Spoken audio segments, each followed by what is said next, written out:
नमस्कार दोस्तों।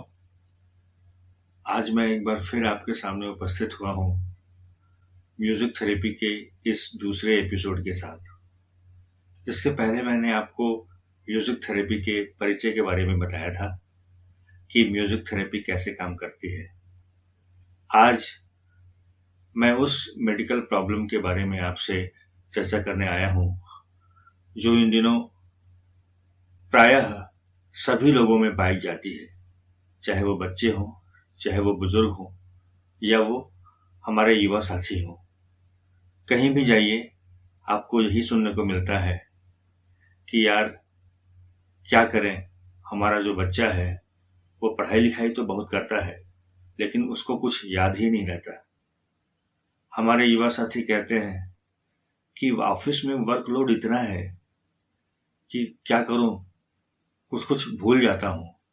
हमारे बुजुर्गवार कहते हैं कि अरे तुम तो पहचान ही नहीं आ रहे हो, क्या करें, उम्र हो गई ना, याददाश्त जरा कम हो गई है।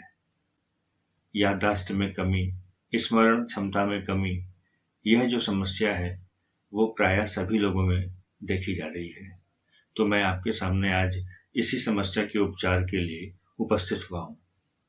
वैसे तो इस समस्या के इलाज के लिए बाजार में तरह तरह के उत्पाद, तरह तरह की विटामिन्स, तरह तरह के टॉनिक उपलब्ध हैं, चाहे वो एलोपैथी में हो, चाहे वो आयुर्वेदिक में हो या फिर होम्योपैथी में। लेकिन बावजूद इनके लगातार सेवन के बार बार ये सुनने को मिलता है, यार पाक, टॉनिक, विटामिन्स तो बहुत खाए, लगातार खाए जा रहे हैं, लेकिन उसका उतना फायदा नहीं हुआ जितना होना चाहिए था। आइए अब हम चर्चा करते हैं इस समस्या मेमोरी लॉस के उपचार की। म्यूजिक थेरेपी में इसका उपचार कैसे हो सकता है। यह तो हम सभी जानते हैं कि संगीत में कोमल, शुद्ध, तीव्र मिलाकर कुल 12 स्वर होते हैं और इसमें जो महत्वपूर्ण और आधार स्वर होता है वो होता है सा। भारतीय शास्त्रीय संगीत में सा एक ऐसा स्वर है जो अपना विशेष प्रभाव छोड़ता है। इसका प्रभाव होता है स्थायित्व, धैर्यता एवं शांत।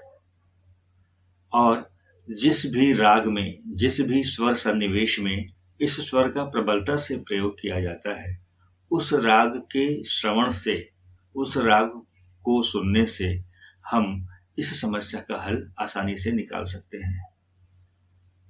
इंग्लिश में जो स्वर पद्धति है, वेस्टर्न क्लासिकल म्यूजिक सिस्टम जो है, वेस्टर्न क्लासिकल म्यूजिक में भी सी नोट जिसे कहा जाता है, उसका एक अलग मूड बताया गया है, काम, कूल एंड पेशेंस। तो यह नोट या यह स्वर जब इस्तेमाल किया जाता है तो उससे हमारे मन और मस्तिष्क में शांत रस, स्थायित्व और धैर्य का गुण, धैर्य का भाव जागृत होता है। तो ऐसे राग, ऐसे स्वर सन्निवेश जिनमें सा प्रबलता से प्रयोग में लाया जाता है, उनके श्रवण के द्वारा हम इस समस्या का हल निकाल सकते हैं। भारतीय शास्त्रीय संगीत में सा आधार स्वर माना जाता है और यह सभी रागों में इस्तेमाल भी किया जाता है। इसलिए मेमोरी लॉस की इस समस्या को दूर करने के लिए हम किसी भी राग की वाद्य संगीत के धुन का चयन कर हम उसे सुबह, दोपहर और शाम को नियमित रूप से यदि 30 से 40 मिनट तक सुनते हैं तो निश्चित रूप से इस समस्या के हल में हमें सहायता मिलेगी।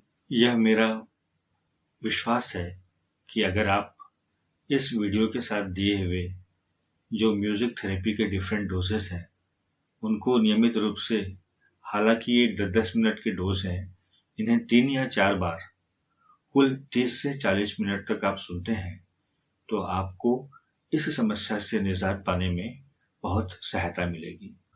यदि आप या आपके नातेदार, रिश्तेदार, पड़ोसी, दोस्त कोई भी इस समस्या से ग्रसित हैं तो इस वीडियो में दिए हुए निर्देशों का आप पालन करें और नियमित रूप से इन म्यूजिक थेरेपी डोसेस को सुने तो मुझे आशा ही नहीं वरन पूर्ण विश्वास है कि आपकी इस समस्या का समाधान जल्दी से हो जाएगा। अगले वीडियो में मैं आपके सामने फिर उपस्थित होऊंगा एक नई समस्या के समाधान हेतु।